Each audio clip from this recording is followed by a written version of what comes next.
The sun was setting over the hills of Los Angeles, casting long shadows across the Wilson family's beautiful two-story home.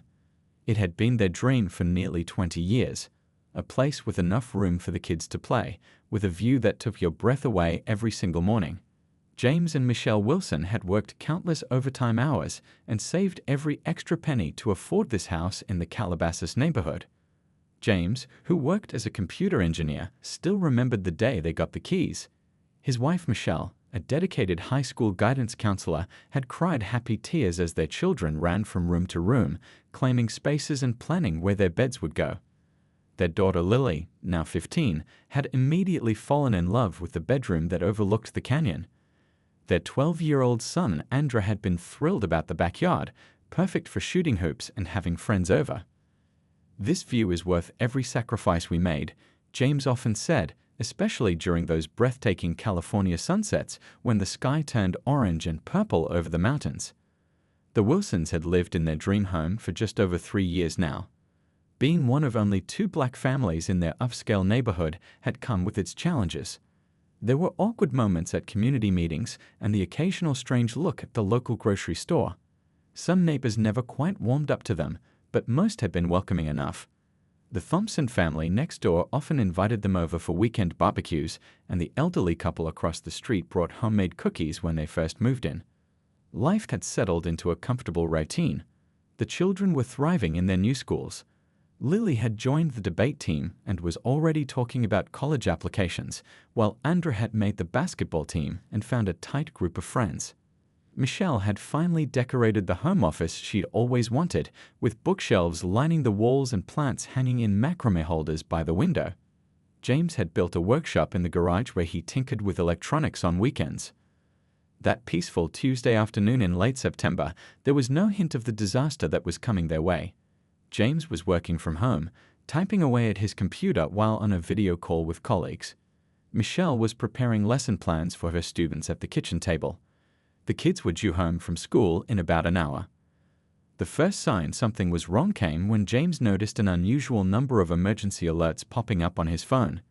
Wildfires weren't uncommon in Southern California, especially during the dry season, but the notifications seemed more urgent than usual.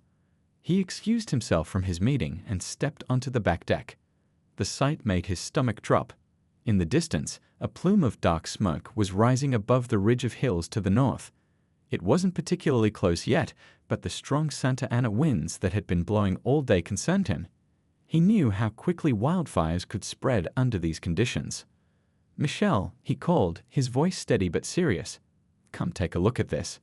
His wife joined him on the deck, her hand automatically finding his as they both stared at the growing smoke cloud. "Should we be worried?" she asked quietly. "Probably not yet," James replied, squeezing her hand. "But let's keep an eye on it. Maybe start thinking about what we'd take if we needed to leave quickly." Michelle nodded and went back inside to check the local news. James stayed on the deck a moment longer, watching the smoke. Something in his gut told him this wasn't going to be like the other fire scares they'd experienced since moving here. The wind was too strong, the air too dry. He pulled out his phone and checked the fire department's social media page for updates. Their neighborhood wasn't under evacuation orders yet, just a warning to stay alert. But James knew from growing up in California that situations like this could change in minutes. Better to be prepared than caught off guard. What he didn't know was that by this time tomorrow, everything they had worked so hard to build would be reduced to ashes, not by the unstoppable force of nature, but because of a human decision that would change their lives forever. By evening, the smell of smoke had grown stronger. James and Michelle stood in their driveway, watching as neighbors loaded suitcases into their cars. The Thompson family had already left, Mr. Thompson stopping by to warn them not to wait too long. "Better safe than sorry," he'd said, giving James a firm handshake. "Don't worry about your stuff. It's just stuff. You can always get more stuff." Easy for him to say, James thought. The Thompsons came from money. For the Wilsons, everything they owned represented years of hard work and careful saving. Inside, Michelle was making lists. Important documents in this bag, she instructed Lily, handing her a zippered portfolio. Photos and irreplaceable items in this one. Andrew was unusually quiet, sitting on the couch with his basketball in his lap. "We're coming back, right?" he asked when his father walked in. "Of course we are," James assured him, though the knot in his stomach tightened. He'd been checking the fire updates every few minutes. The winds had picked up, pushing the flames faster than expected. Their neighborhood wasn't under mandatory evacuation yet, but several nearby areas were. "Just to be safe, let's pack overnight bags," James suggested. "We might need to stay with Uncle Ray for a day or two." Michelle nodded, trying to appear calm for the kids. "Good idea. Lily, help your brother, please." As the children headed upstairs, Michelle turned to her husband. "Should we leave now?" she whispered. James hesitated. Leaving too early might mean hours in traffic, with nowhere to go if the evacuation orders never came. Waiting too long could be dangerous. "Let's get everything ready and see how it looks in an hour," he decided. That hour passed quickly. Night had fallen, but an eerie orange glow lit up the horizon. James stepped outside again and felt his heart race. He could see actual flames now, dancing along the distant ridgeline. Ash was falling like snow on their front lawn. He pulled out his phone and dialed the emergency information hotline. After several rings, a tired-sounding operator answered. "We're on Pinnacrest Drive," James explained. "We can see the fire from our house. Should we evacuate?" "You're still under a warning, not an order," the operator replied. "But firefighters are being dispatched to your area as a precaution. They should be there within the hour to assess the situation." Relief washed over James. Professionals would soon be here to help them decide whether to stay or go. He thanked the operator and went back inside to share the news with Michelle. "They're sending firefighters," he told her. "Let's finish packing the car so we're ready either way." Together, they loaded their SUV with suitcases, photo albums, and boxes of important papers.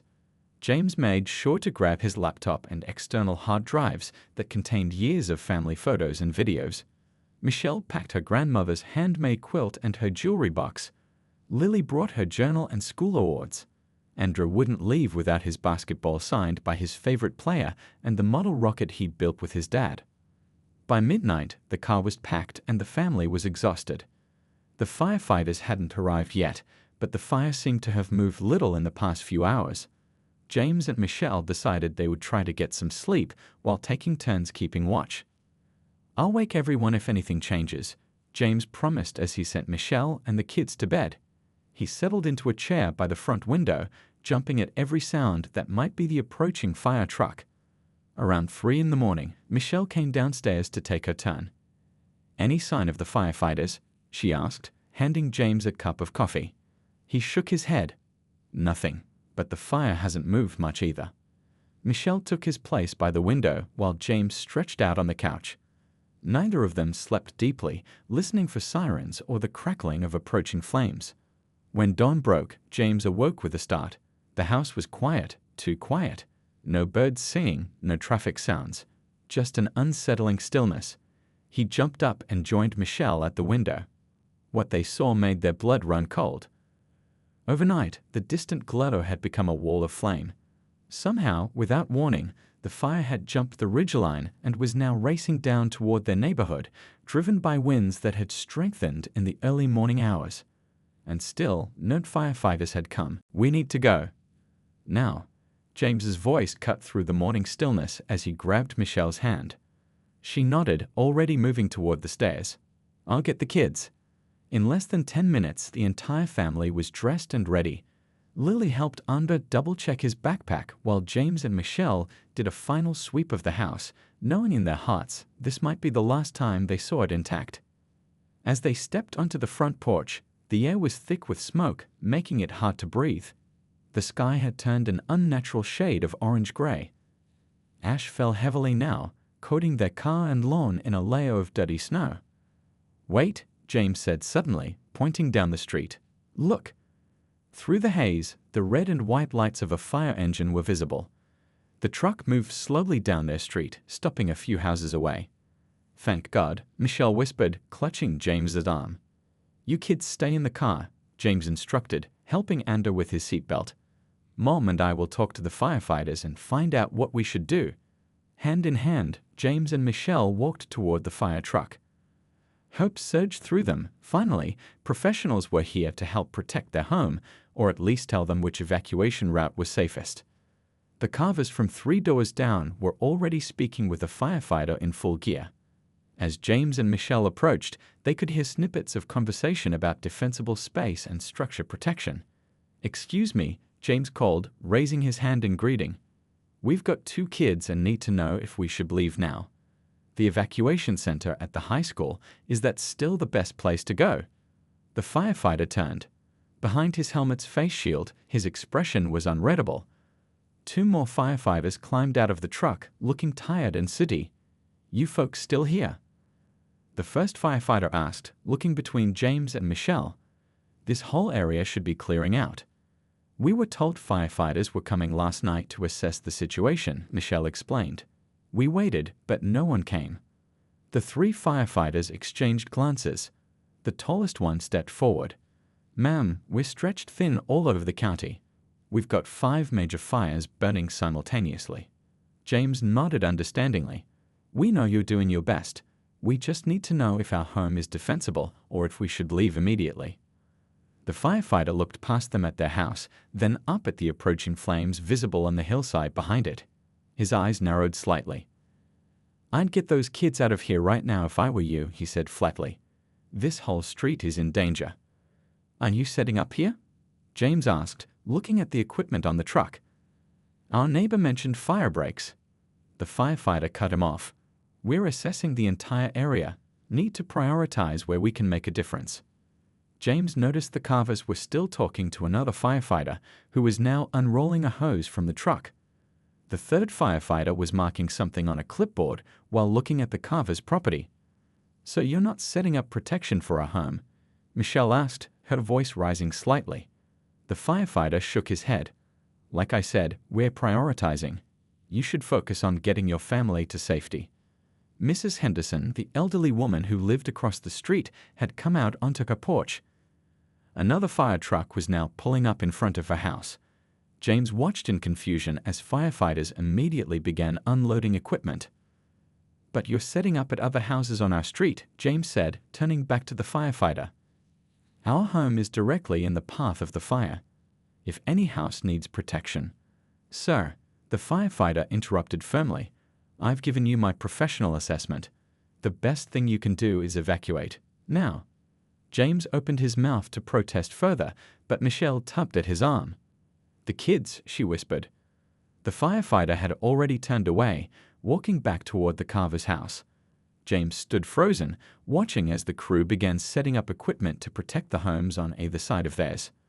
A younger firefighter nearby was speaking into his radio. As James and Michelle turned to leave, they clearly heard him say, "Not worth the resources. Let's focus on the properties we can actually save." Something in his tone made James stop in his tracks. He turned back, ready to confront the man, but Michelle pulled him urgently toward their car. "James, the fire. Look." Behind their house, the flames had crested the nearest hill. They were out of time. As they hurried back to their waiting children, James glanced over his shoulder one more time. The fire crew was efficiently deploying around the carver's house, while another team was already setting up at Mrs. Henderson's property. Not a single firefighter moved toward the Wilsons' home. "Dad, what did they say?" Lily asked as James and Michelle rushed back to the car. The teenager's eyes were wide with fear, reflecting the orange glow of the approaching fire. James slammed the driver's door shut and started the engine. His hands were shaking. "We're leaving," he said, forcing his voice to stay steady for the kids. "Right now." Michelle reached back to squeeze Andrew's knee. "It's going to be okay," she promised, though her voice cracked slightly. As James backed out of their driveway, he couldn't help looking in his rearview mirror. What he saw made his stomach turn. Firefighters were now actively setting up a defensive line around the carver's property. A second crew was doing the same at Mrs. Henderson's house across the street. Between those properties stood the Wilsons' home, beautiful, unprotected, and directly in the fire's path. "They're not even trying to save our house," James whispered to Michelle, too quietly for the kids to hear. Michelle's eyes flashed with anger and hurt, but she said nothing. This wasn't the time. They drove down their street, passing 3 more fire engines that had arrived. Everywhere, firefighters were unrolling hoses, setting up pumps, and clearing brush around houses. everywhere except their property. "Look at that!" Andrew pointed excitedly at a firefighter on a neighbor's roof, spraying down the shingles with water. James gripped the steering wheel tighter. How would he explain to his son why no one had done that for their house? What words could make a 12-year-old understand what had just happened? As they reached the main road, traffic was already backing up. Dozens of cars filled with frightened families were all trying to reach the evacuation center at once. James merged into the slow-moving line, checking his gas gauge nervously. "Did you charge your phones?" he asked the family. "We might be in this car a while." Lily nodded, holding up her fully charged device. "I took pictures of everything in my room," she said quietly, "just in case." Michelle reached back and took her daughter's hand. "Smart girl." The car inched forward in the gridlocked traffic. Through the windows, they could see the fire advancing across the hillsides, consuming everything in its path. The smoke was so thick now that James had to turn on the headlights despite it being morning. "Can't we listen to the news?" Andrew asked. James turned on the radio. The announcer's voice filled the car, listing neighborhoods under mandatory evacuation and describing the fire's rapid spread. Officials are calling this the fastest-moving wildfire in Los Angeles County in over a decade. Residents of Calabasas, Hidden Hills, and Western Agora should evacuate immediately.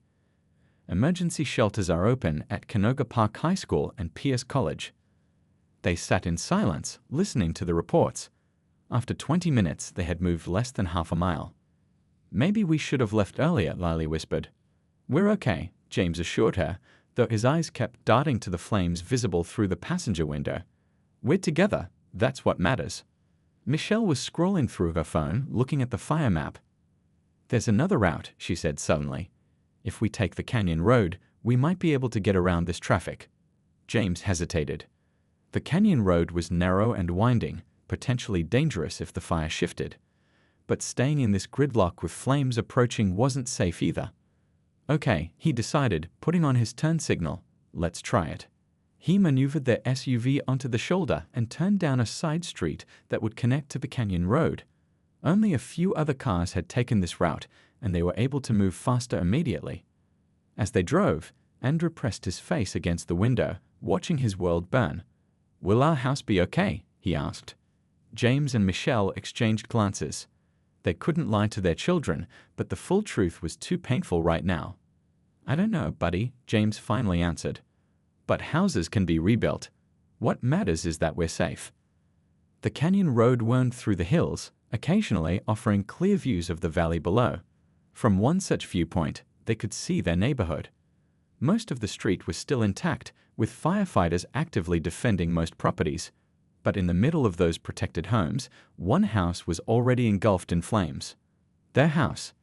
Michelle gasped and quickly tried to distract the children. "Look ahead," she said brightly.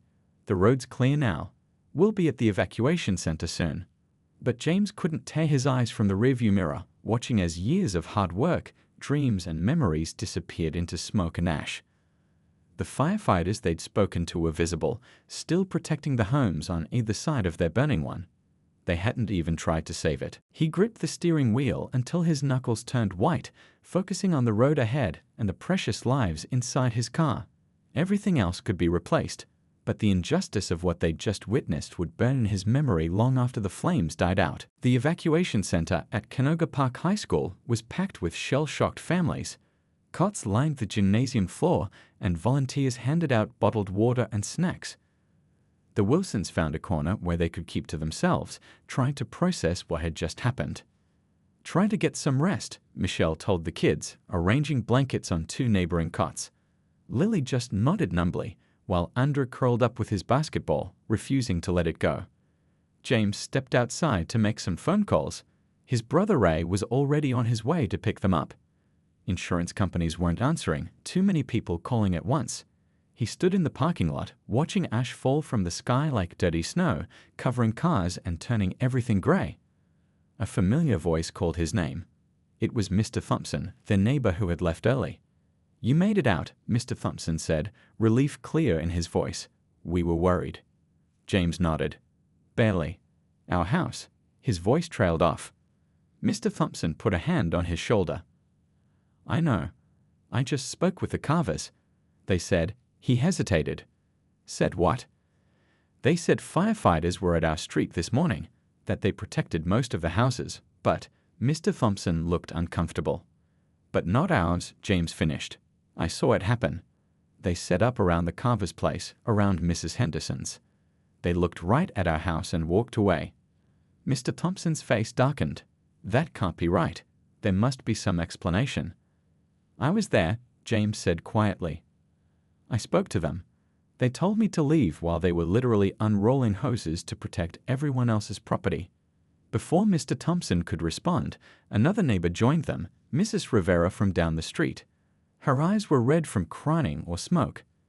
James, she said, pulling out her phone. I need to show you something. She pulled up a video, shaky footage taken from her car as she drove away from their neighborhood. It clearly showed firefighters actively working around several houses, including the Carvers and Mrs. Henderson's. In the middle of this activity stood the Wilsons' house with no firefighters nearby. As the video continued, small flames could be seen catching on their roof. I recorded this because it didn't seem right, Mrs. Rivera said. I heard them talking when they didn't know I was there. James felt his heart pounding. What did they say? Mrs. Rivera looked around nervously. One of them said something like, "Let that one go," when pointing to your house. Another one made a comment about those people and how they probably don't have insurance anyway. James stood frozen, the truth he'd suspected now confirmed in the most painful way possible. You should show this to someone, Mr. Thompson said urgently. This isn't right. Back inside the gymnasium, Michelle was helping a volunteer distribute sandwiches. Keeping busy was better than sitting with her thoughts. When James found her and quietly explained what Mrs. Rivera had shown him, she had to sit down. I knew it, she whispered. I knew something was wrong about how they treated us. Later that evening, as the family settled in at Ray's apartment, more disturbing information emerged. The local news was showing aerial footage of their neighborhood. The reporter was explaining how firefighters had successfully saved most homes on their street, creating a defensive stand that protected all but 3 properties. The Wilsons' home was shown from above. Nothing but a smoking foundation remained.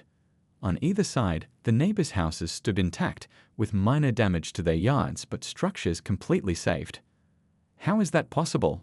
Ray asked, pointing at the screen. If they saved the houses on both sides, how could yours burn down completely unless they chose not to protect it, James finished. His phone buzzed with a message from Mrs. Rivera. More neighbors were coming forward with similar stories. The Taylors, the other black family in the neighborhood, had also lost their home despite firefighters being present on their street. White-owned properties all around both homes had been saved. This can't be a coincidence, Michelle said, scrolling through messages from neighbors expressing shock and support. The next morning, a news helicopter captured more footage that raised serious questions. The fire department's official explanation, that resources were allocated based on tactical firefighting decisions, didn't match what the aerial images showed. There was a clear pattern to which homes had burned and which had been saved. James stared at his phone, looking at the before and after photos of their dream home. Everything they had worked for was gone. But as he watched his children sleeping fitfully on Ray's pull-out couch, something hardened inside him. This wasn't just about losing their home anymore. This was about justice. 3 days after losing their home, James sat quietly in the back row of the community center. The room was packed with families affected by the fire, all gathered for updates from officials. Michelle sat beside him, holding his hand tightly. They'd left the kids with Ray, not wanting them to hear what might be said. The fire department is working around the clock, the fire chief was saying from the podium. Our brave men and women have saved over 400 structures so far. Someone shouted from the crowd, "What about the houses you didn't save?" The room grew tense. James felt eyes turning toward him and the Taylors, who sat a few rows ahead. Everyone knew their stories by now. Mrs. Rivera's video had been shared widely among neighbors, though not yet with the media. James hadn't planned to speak. He wasn't one for public confrontation, but when the fire chief began talking about resource allocation and tactical decisions, something inside him snapped. He stood up. "Excuse me," he said, his voice steadier than he felt. "I'd like to ask a question." The room went silent. The fire chief nodded, clearly uncomfortable. My name is James Wilson. 3 days ago, I watched firefighters refuse to protect my home while they saved my neighbors' houses on both sides. The Taylors experienced the same thing. We were the only 2 black families on our street. Can you explain that? The chief's face reddened. Sir, I understand you're upset. Property loss is devastating. This isn't about property, James interrupted. This is about equal protection. Your firefighters looked me in the eye and told me to leave while they set up equipment around my white neighbors' homes. A murmur ran through the crowd. The Taylors were nodding. We have protocols for these situations, the chief said stiffly. I can assure you race plays no part in our decisions. Mrs. Rivera stood up then, holding her phone. I have video that suggests otherwise. That moment changed everything. By the next morning, local news stations were running the story. Mrs. Rivera's footage played on repeat, firefighters protecting homes on either side of the Wilsons' property while their house burned. Interviews with multiple neighbors confirmed what James and Michelle had experienced. The fire department issued a statement claiming resources were allocated based on defensible space and structural vulnerability. But more videos surfaced showing the Wilsons' home had the same defensible space as their neighbors. On day 5, 3 firefighters from the crew that had been on their street were placed on administrative leave pending investigation. The fire department announced an internal review. City officials called for an independent investigation. James and Michelle found themselves at the center of a storm they hadn't asked for. News vans parked outside Ray's apartment. Their phones rang constantly. Lily and Andrew couldn't return to school because reporters were waiting there too. I never wanted this, James told Michelle late one night as they lay awake on Ray's pulled-out couch. I just wanted the truth acknowledged. I know, she whispered back. But maybe this needed to happen, not just for us.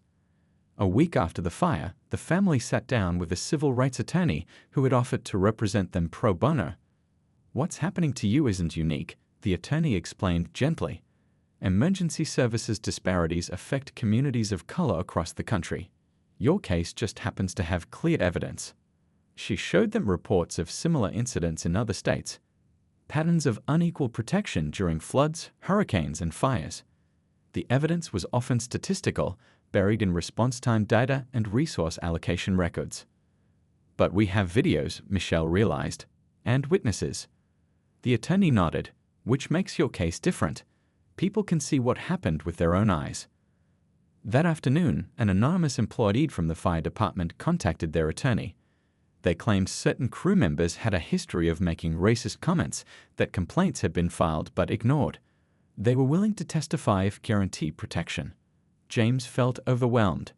What had started as their personal tragedy was expanding into something much larger. He thought about the other black family who had lost their home, about the reports of similar cases across the country. When a prominent civil rights organization offered to support their case, James and Michelle agreed to move forward with a formal complaint against the fire department. This isn't about money, James told the lawyer. I can't get back our family photos or Michelle's grandmother's quilt, but I want accountability. I want to make sure this doesn't happen to another family.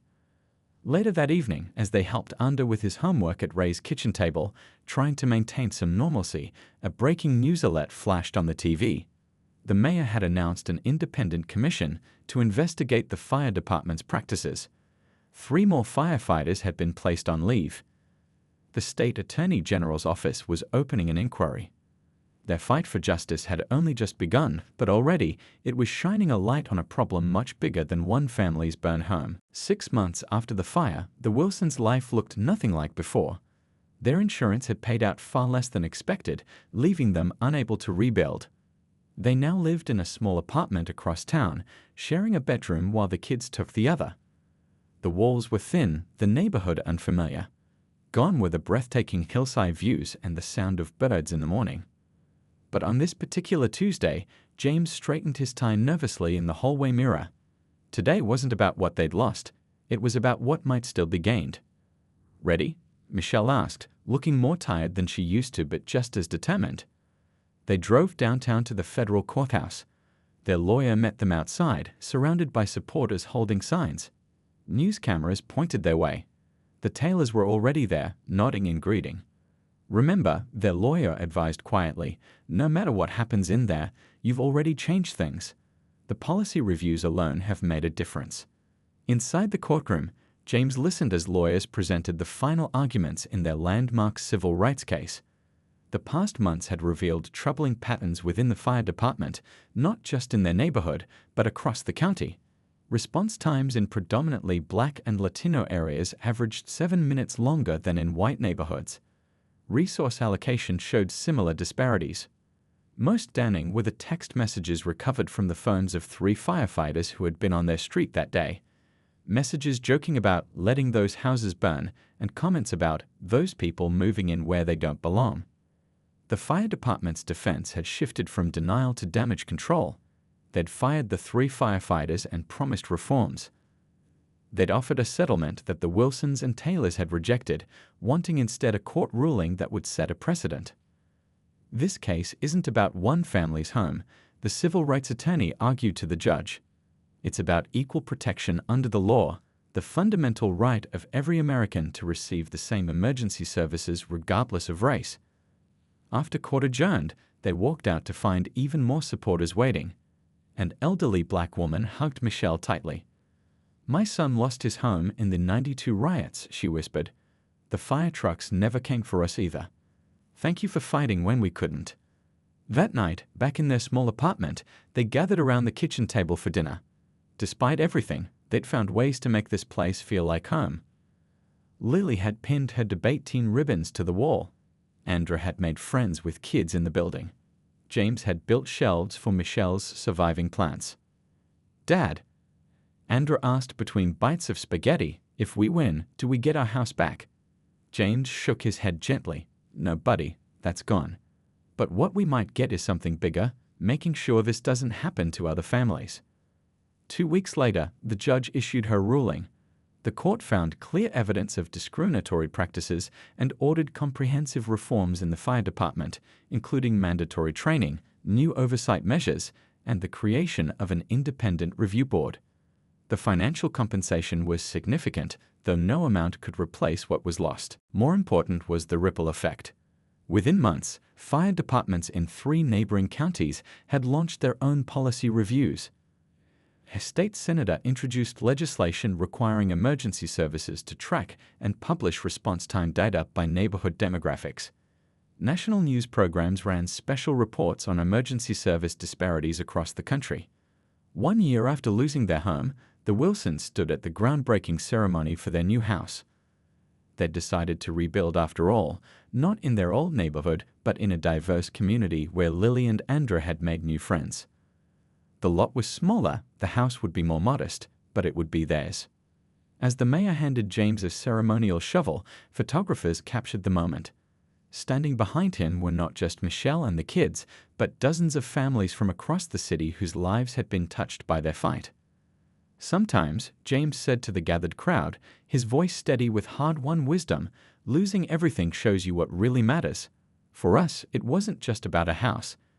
It was about standing up for what's right, even when it's hard. Especially when it's hard." Michelle squeezed his hand as he continued. "We can't change what happened to us, but together we've changed what will happen to others. And that's worth more than any house could ever be."